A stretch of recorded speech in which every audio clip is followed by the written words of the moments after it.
Whether it is no-frills meal, a traditional braai, or elaborative festive feast, tomorrow afternoon South Africans will gather around Christmas tables in keeping with the spirit of the season. For some, the festive season is a time to give to charity and care for the marginalised. And as it is the norm every year, the Denis Hurley Centre offers residents a chance to get to know one of the most vulnerable and marginalised groups in Durban, the homeless community. They have a range of dining experiences held at the centre every year over the Christmas holidays, encouraging communities to not only give to the homeless, but to also spend time with them.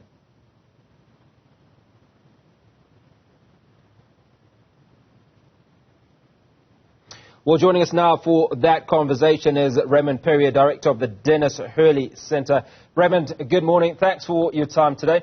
Talk to us about what you have in store for some members of the community in Durban. Good morning, Hugo, and happy Christmas Eve. So we serve meals at the Denis Hurley Centre to homeless people 5 days a week, and we serve all the days we would normally serve, even when it's Christmas. So we're serving today, tomorrow, Christmas Day, through the week, next weekend, New Year's Eve, New Year's Day. In fact, by the end of the year, we will have served 160,000 meals to homeless people through the year. And obviously, because it's Christmas, we do something a bit special. So we will be doing a roast chicken lunch with all 5 colours tomorrow. We'll have desserts, which we don't normally have. We've got sweets, we've got cool drinks. We've got special things, not just on Christmas Day, but each of the days through the festive season. We like to do something a little bit special. And one of the reasons we're able to do that is we've got a number of great local sponsors who've taken it on themselves to provide help with particular aspects. For example, Boxer Stores have provided a whole load of cool drinks so that we can serve that with the food. Well, there's something that we talked about in the intro, and that's about spending time with some of the homeless members of the Durban community. They're obviously a very, very important part of what will be going on tomorrow. Absolutely. And we kicked that off last week on the Day of Reconciliation by hosting, as we do every year, what we call the Meal of Reconciliation. So this was an opportunity not just to eat with the homeless, but not just to serve the homeless, but rather to sit down and eat with the homeless. So we had about 500 people in our building, about 2/3 of them homeless, 1/3 non-homeless, all sitting at banqueting tables, beautifully decorated. I think you've got some video of it. And it was a really great opportunity to just sit and chat and share time and, of course, discover how much we have in common rather than what divides us. I can imagine that some of those stories that you hear are absolutely amazing stories. But what does it mean for these homeless members of our community to be able to sit down with regular folk, if you will, and converse over a meal? Unfortunately, being homeless, you are constantly facing rejection. You're probably homeless because you were rejected by your family. That's why you've ended up on the streets in the first place.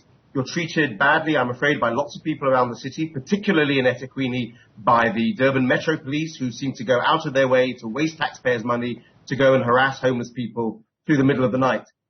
So you have this constant feeling of rejection, and therefore you begin to feel that you're not worth anything.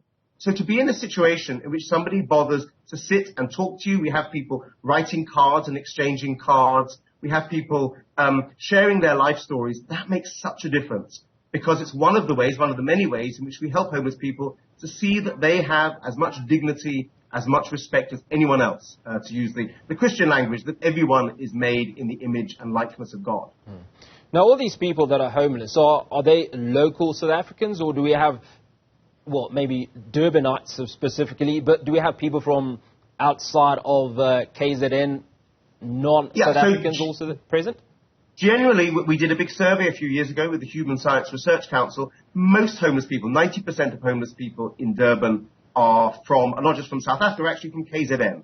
So the classic story is a young man reaches 18, he's no longer bringing in a grant to the family, so he's sent to the city to look for work, he can't find work, and he ends up on the streets. So the majority of homeless guys are men, they're young, and they're South Africans.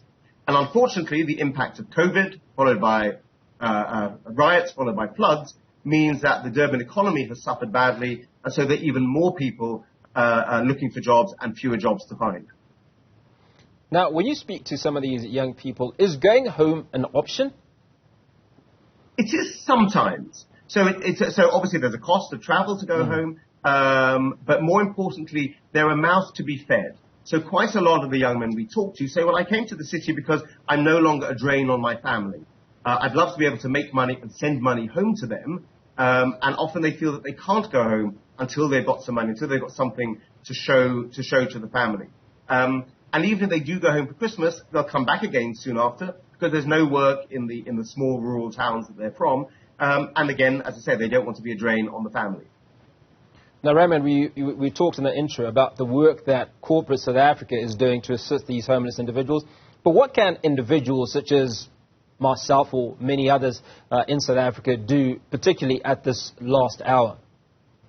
Well, the very simplest thing that everyone can do is if you see a homeless guy begging at the robots, wind down the window and greet the person, wish them a happy Christmas, ask how their day is going. You don't have to give them anything, you don't have to give them money, you don't have to give them food, but give them time and give people respect. It makes a huge difference.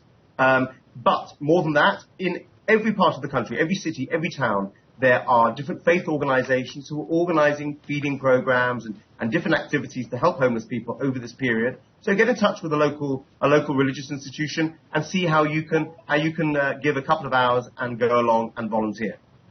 I know that we're really lucky over Christmas.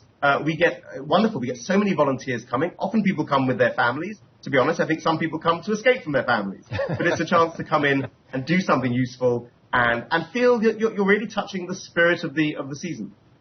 Now, Raymond, before we let you go, just remind us again, how many people are you expecting tomorrow? And talk to us about the program that you have prepared.